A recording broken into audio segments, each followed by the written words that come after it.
Welcome back everyone, my name is Dustin, and in the last video we loaded the background and created the asteroid class and got them moving around on the screen. So today we're going to be looking into creating the collision system. So at the end of the last video I left you with a small challenge to create new BoxCollider and CircleCollider components and bind them to Lua and reflect them with our entity meta. If you're able to get that done, awesome, that is great. Post it in the comments below. If not, no worries, we're going to go through that now. Alright.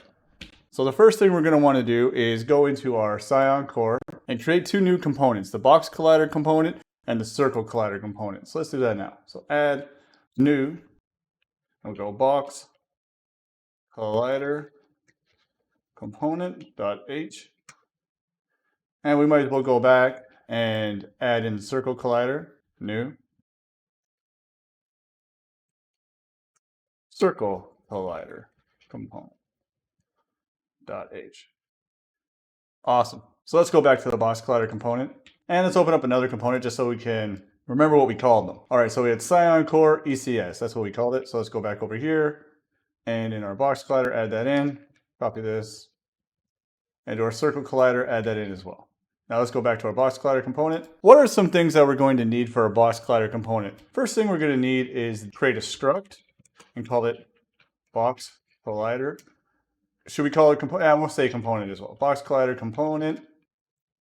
And what are we going to need? We're going to need an int for the width. And we'll just have that width at 0. Int for, or then also the height. Put that to 0 as well. Cool. What else we're going to need? We're going to need a offset. And we might as well do the offset as a vec2. So let's add in GLM. So include GLM. Whoops. GLM, cool. And that'll be GLM, vec2, and that'll be our offset. And we'll just start that as GLM, vec2, and 0. Cool. We're also going to need to know if this particular component is colliding, so we can do something with it. So just like a flag that says, yeah, I'm colliding. Maybe we don't want it to touch anything else or do something else while it's colliding or something of that nature. So we'll just add in a bool, be colliding flag, and that will just start out as false. Cool. All right. So that's basically all we need for our BoxCollider component. If we need anything else, we'll add it in. We're also going to need to create our bindings. And so we're going to need sol for that. So include sol.hpp. Awesome.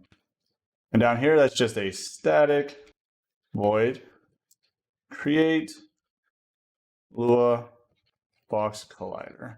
Bind. That works. Sol state reference Lua. Cool. So we'll just create this. All right, so now we got to do our binding. And this one's pretty straightforward. First thing, let's just add in entity so we can do our reflection. entt. We need to do that for our type hash. And we'll go lua.new user type. And it will be BoxCollider component. Okay, we've done this before, so we should be able to handle it from now on. And then here we're just going to call it BoxCollider. That's going to be the name that we use in Lua. Then we need to do our type ID. Okay, and that's entt type hash. And that's BoxCollider component. And we want the value. Awesome. We actually want to call the constructor. So sol call constructor. And we're going to use the sol factories again. Factories. And the first factory, we're probably only going to do one, but the first factory, it's going to be taking an int for the width, int for the height, and it's going to take in our GLM offset. Vec2, and that's the offset. Cool. And then we're going to want to return BoxCollider component, and that's dot width is equal to width, dot height is equal to height, and our offset dot offset is equal to offset. Cool, that should be good. All right, so what else are we going to need to do? Now we want to have our width. That's just going to be the member variable. BoxCollider component, width, height, offset, colliding. Get rid of that. Height, offset, and be colliding. Awesome. Let's change our names here. Be colliding. Offset. And height. Awesome, that's it. So now let's move over to our circle component and do the same thing. So really, what does a circle need? Well, it doesn't have a height or anything like that, but it does have a radius. And that's what we care about the most. We don't care about the diameter or the circumference per se, but we do care about the radius. So we're going to go struct circle collider component. And we're going to have a float for the radius. And that's just going to start off at 0.f. We're also going to have the offset, and that's also going to be a GLM. So let's include GLM. GLM.hpp.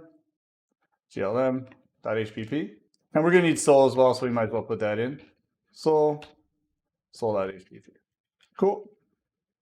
And then let's add in our GLM vec2 for our offset. And it will default as GLM vec2 at 0. So no offset. And we also want a flag to see if this is colliding. So we'll say bool be colliding. Same thing as the BoxCollider. They're basically the same idea, except the math's a little bit different. Okay, and then we want to go static void create Lua circle collider bind. That takes in our sol state. Awesome. Okay, so let's create this. All right, so we want to say Lua.new user type. Same thing. You guys should be able to do this one. And it's CircleCollider, CircleCollider component. Awesome. And let's just call this one CircleCollider.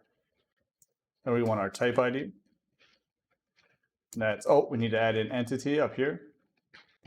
So include entity.hpp, entity type hash of CircleCollider component, and we want the value. Awesome. And basically the same as the BoxCollider, we want to call the constructor, so we'll call constructor. And we're going to have our little factory, sol factories. And we'll start with we'll have two factories here. One that just goes float, that just takes a radius. So say you just want to do the radius, then it'll be return CircleCollider component dot radius is equal to radius.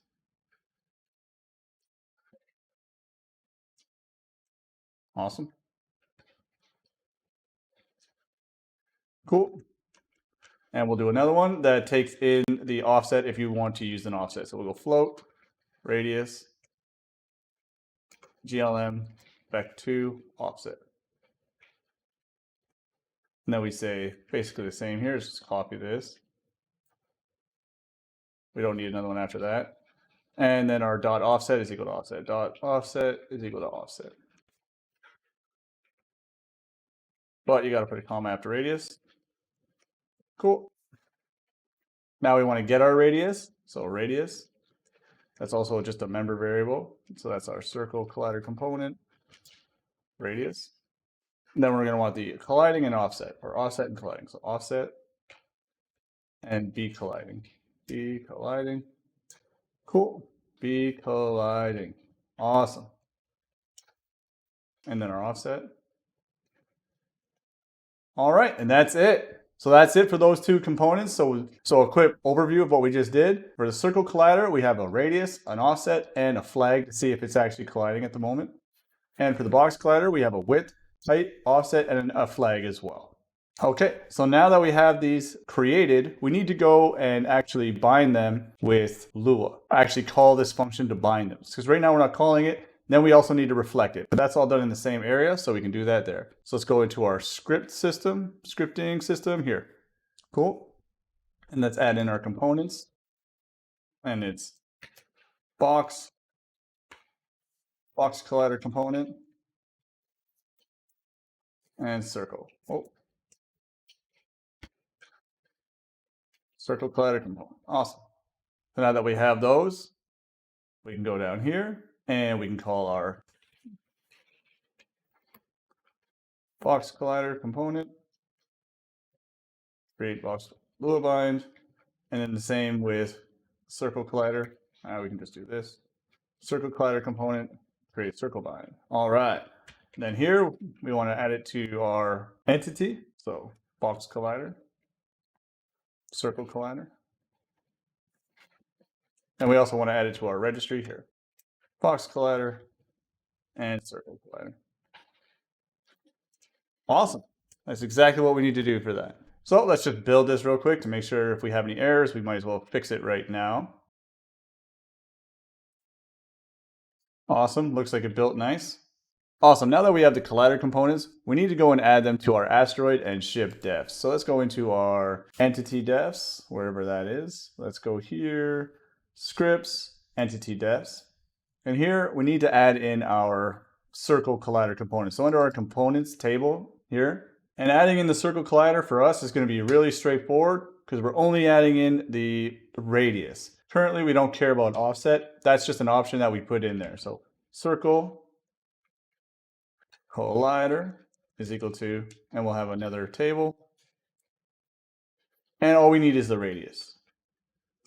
Radius is equal to, so for what we're going to do here is for our radius, we're just going to take half of the smallest value. So we have our sprite, it's 80 by 112 for this one. We're actually just going to take half of 80. So we're going to say 40. It's not going to be extremely accurate. However, this is easy for us. So that's the whole point. Whole point for this right now is just to make it easy. Accuracy is great, but that's for later on. In this game, it doesn't need to be perfectly accurate. This will work perfectly. So we can just copy this. Or you can do half of the bigger one. It's up to you. And let's copy that and put it right here. So we'll do half of 32, and that's 16. Awesome. And let's go down to our ship and put it in.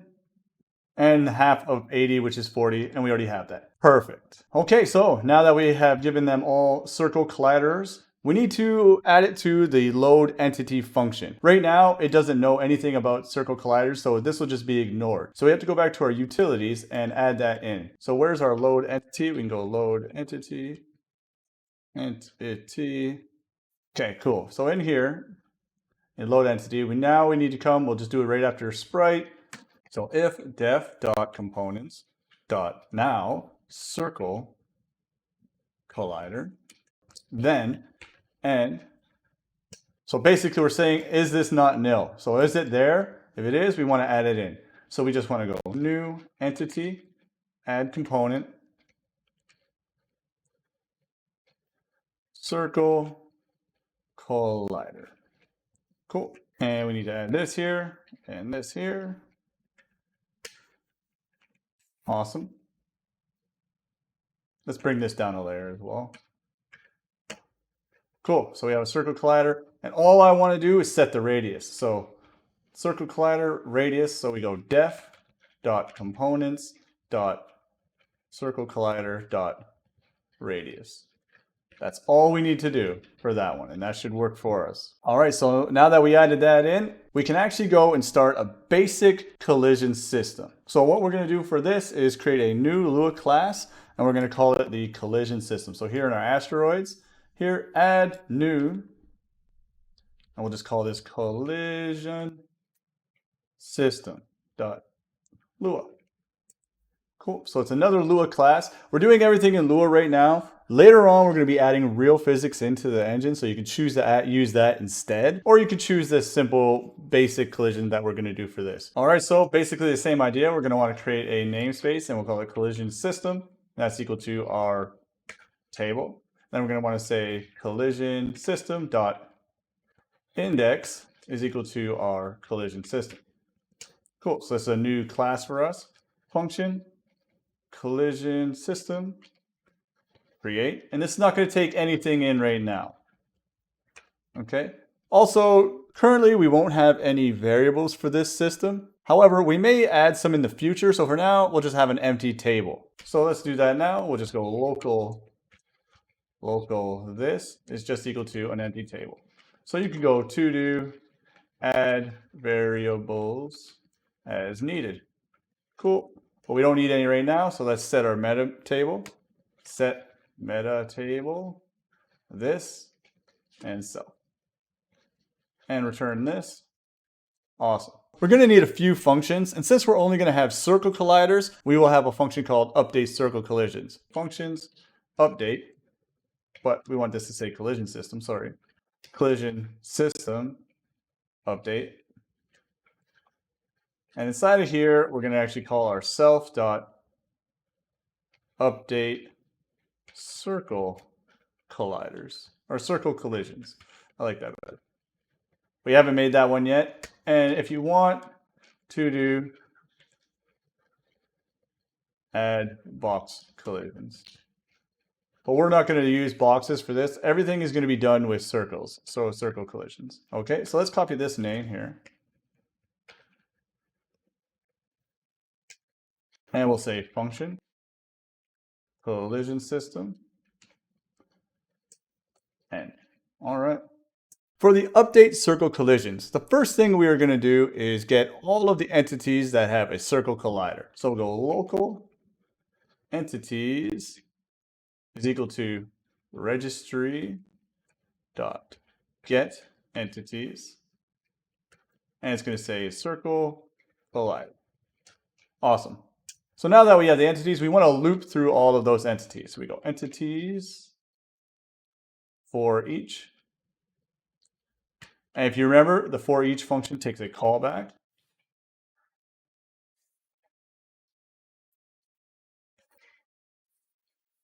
Sorry, for each function takes a callback, and this one will say entity A. We're going to call it entity A because we're going to be looping through multiple times. Okay? And this is down here. And we might as well do the other for each that we're going to need. So we're going to go through the entities again. Entities for each. And then we'll say function. And this is going to be entity B. And so what's happening here is we're looping through all the entities and checking each entity to other entities. So this may not be the most efficient, but it's good enough for what we're doing, okay? So we're going to need a few things in our first loop. This is our first loop here. And we're going to need the group. So let's get the group name. So group A is equal to entity A and group. Okay, and then we'll say local name A is equal to entity A at name. Okay, then we'll say local collider A is equal to entity A get component circle collider. We're doing this all in the first loop, so we're not doing it multiple times here. So it'll hold this for each entity, so it gets this entity, then loops through all these entities, and then comes around, gets this entity, loops through all these entities. All right, so that's what we need from that. That's good. Now, on the inner loop, the first thing we want to do is check to see if it's the same entity that entity A is. So if entity E is equal to entity A, we're just going to skip that, okay? So we go if entity A at ID is equal to entity B's ID, we're just going to want to continue. However, Lua doesn't have the continue functionality the same as C++. So we're going to have to use the goTo keyword. So we go goTo, and we'll create or simulate the continue. So we'll say goTo continue. Okay, and then down here, we'll just add in our continue. Awesome. There we go. Now let's get the group B. So local group B is equal to entity B group, and local name B is equal to entity B name. Okay. So before we do this, let's check to see if the group is the same. So if the group is the same, we don't want them to collide. We just want them to go because the group is probably just another asteroid. And for us, we don't care if the asteroids collide. We want them just to go right through each other. So we'll just say if group A is equal to group B, then do the same thing above. We just want to continue. Go to or continue. Okay. And if we made it to here, so we get our name, and if we made it to here, now we want to get the collider for B. So local collider B is equal to entity B, get component, CircleCollider. Awesome. So now we want to check to see if they're already colliding. So if collider A dot B colliding, or collider B dot B colliding, then go to continue.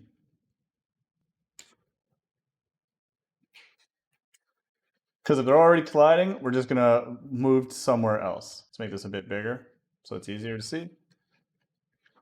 Okay. And if not colliding, now we want to check to see if it's colliding. So we go if, we're going to make a new function, so we're going to call it self, and we're going to say intersect. Intersect. Are we intersecting currently? And is it entity A? And it takes in entity B. Entity B. Then we'll just put end here for now. So in here, we'll just say to do collision stuff. Collision stuff. We don't care about that right now, but we'll get to that. So now we need to do this intersect function. Okay. So let's take this, copy this. Actually, we just copy the whole lot and come down here and we'll go function,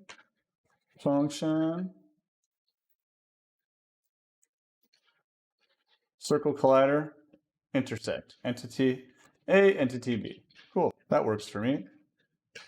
All right, first thing we need to do is determine how do our circles intersect. So if we take a look at this little document here, or this little image here, what you can see is that each circle has a center point. An A and B, they both have a center, and they both have radiuses, R1 and R2. So what that is you have a distance between the centers of each circle. So each circle is each entity. There's a distance between the two. So is our distance greater than the sum of both radiuses? If our distance is less than the sum of both of the radiuses, then we definitely are colliding, okay? So you can look at this here. In this little equation, we're getting the magnitude of both the centers. So we're center A center minus B center squared is less than or equal to the radius of A plus the radius of B squared. The reason why we're squaring it is if you take a look at these two functions here, we can use the length for GLM to get the length of the particular vector. So what that will do is it gives us the square root of the v.x times v.x plus v.y plus v.y. But it uses the square root, and that's a little bit more expensive. So if we use this GLM length 2, v is equal to v.x times v.x plus v.y times v.y, we could still get the exact same calculations without having to do the square root. The only thing we'll have to do is we have to make sure that we square the radius as well. Okay, first thing, we don't have the length functions inside of our GLM bindings. So let's go add those in now. So let's go into our scripting. I believe we put that in.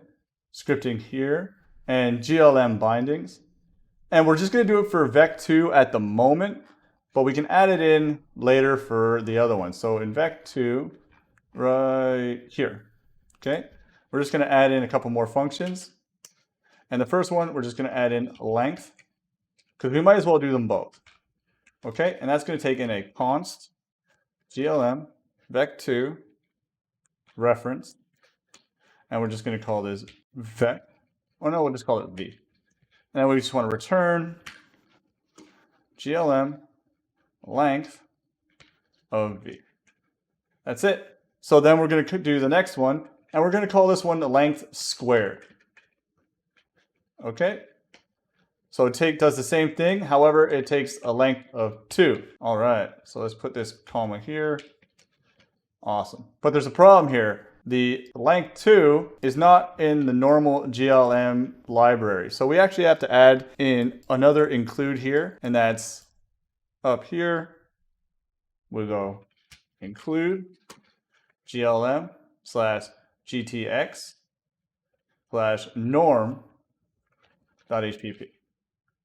Awesome. Where did that go? That was right here. Cool. So now we have our length squared is equal to length 2 here. Okay. You can use length if you want. However, it does use the square root, which can be expensive. We don't want to worry about that now, so this is what we're going to do. So let's go back into our collision system. Okay, so if we remember from the image there, we actually have to get the center first. So let's actually create a function that'll take in our two entities and get the center for us, okay? Rather than doing it all in the intersect, we'll just have another little function. We'll put that here. We'll say function, collision system, get center, entity. Cool. And now, right now, this is only taking in a factor of the position of the entity and its width, its sprite width and sprite height. We're not taking into fact the scale of the entity because we're not scaling anything right now. But if you do change the scale of your entities, you got to make sure to put that in. But we're not going to worry about that now. So the center of the entity, so we're going to go local transform is equal to entity dot get component transform. We need this for the position, and we also need the sprite. Change this to sprite. Awesome. So let's make another local variable. We'll call it center sprite, and that is equal to vec2, and that's sprite dot width divided by 2, and sprite dot height divided by 2. That'll give us the center. Then we'll say local center, the actual center, is equal to transform dot position plus center sprite. And then we'll return the center. Okay, so that should give us the center of our entity. And here we can get the center of the sprite. So we'll go local a center is equal to self dot get center entity A, and then local B center get the center of entity B. So if we go back to this document here, or this image here, we need to get the difference or the distance between the two. So I need the difference of A center minus B center. So we can go local difference is equal to A center minus B center. Okay. And now we want to calculate the distance squared, and the distance squared is the difference between the two. And the distance between the two is the difference length squared. So we go local. Let's actually put that in as a comment. So calculate the distance squared. And local distance squared is equal to difference length squared.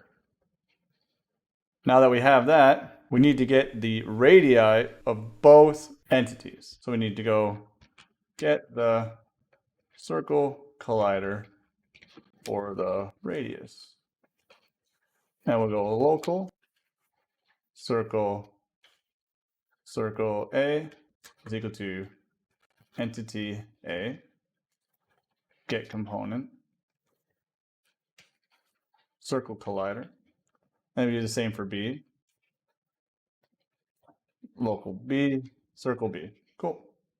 So now we have to add in the radius of each other. So we'll go local radius rad, let's say rad sum is equal to circle A dot radius plus circle B dot radius. Now we need to square the radius sum. Okay, so we go local rad squared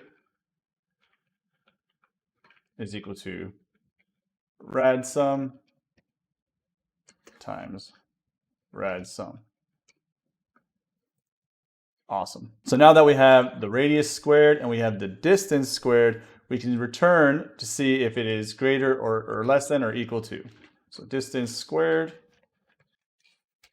is less than or equal to the radius squared. And if it is, this will return true and we will be colliding. If it's not, it will return false. Okay? So let's go up here and we'll just see if they're intersecting. So we'll just get rid of this for now. Whoops. And let's just go print ID entity AID is colliding with ID entity B ID. Now we wrote a lot there without checking anything, so we may have some bugs, but before we do that, we need to actually go in and create this new collision system, okay? So we'll go up here to our main.lua, right here, main.lua. And just like most stuff, we're just going to create a global collision system is equal to collision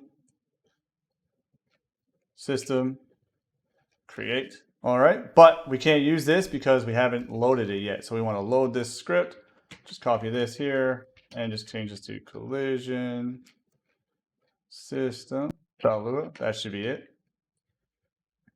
And right here, we're going to want to update our collisions. So we go G collision system update. All right, let's see if that works.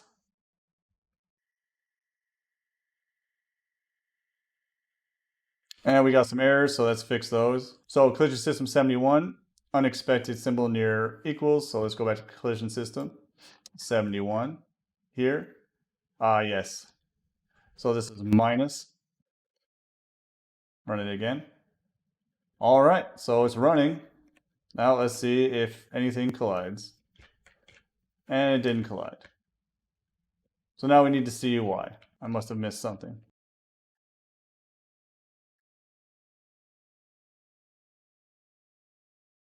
System update. If intersect, maybe it is. Maybe I did something wrong here and it's just not printing it. Let's see. Looks correct.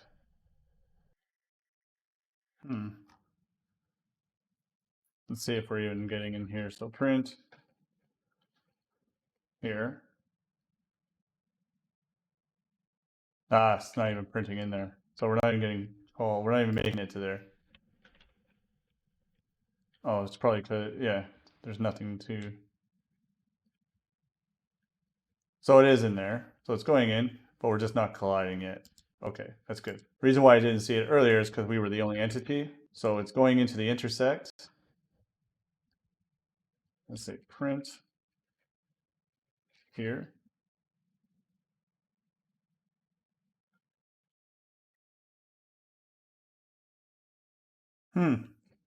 So it's not even getting to there, so we have an error somewhere.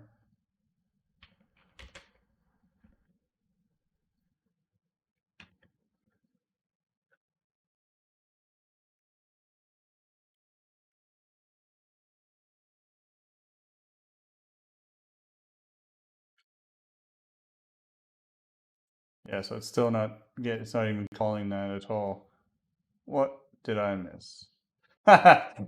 You guys probably caught that right there. CircleCollider. So it's looking, and it doesn't even have this for cell. So it's looking for a collision system. There we go. That should work now, and we'll run.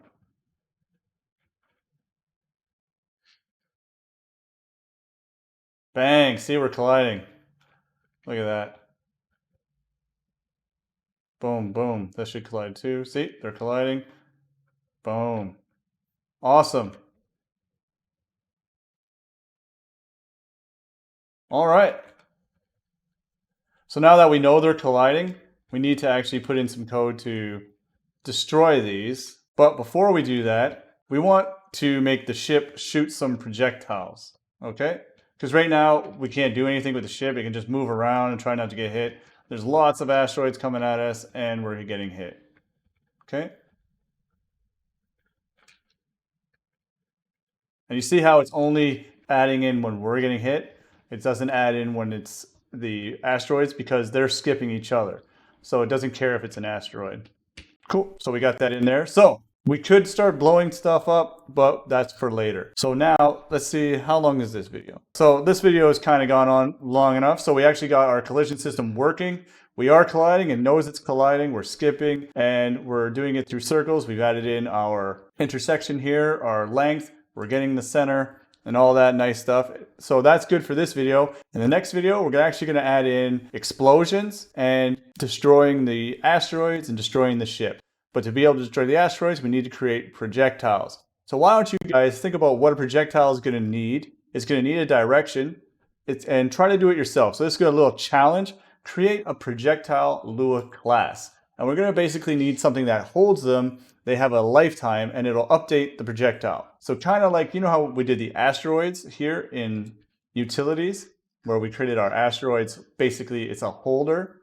Well, what we're going to need is a projectiles holder, and it'll update the projectiles. However, the projectiles are going to have a lifetime. So you have to give them a lifetime, and they will destroy themselves after a certain amount of time. So try that. Think it needs a direction, a velocity, how fast you want it to go. It needs an image. What do you want it to look like?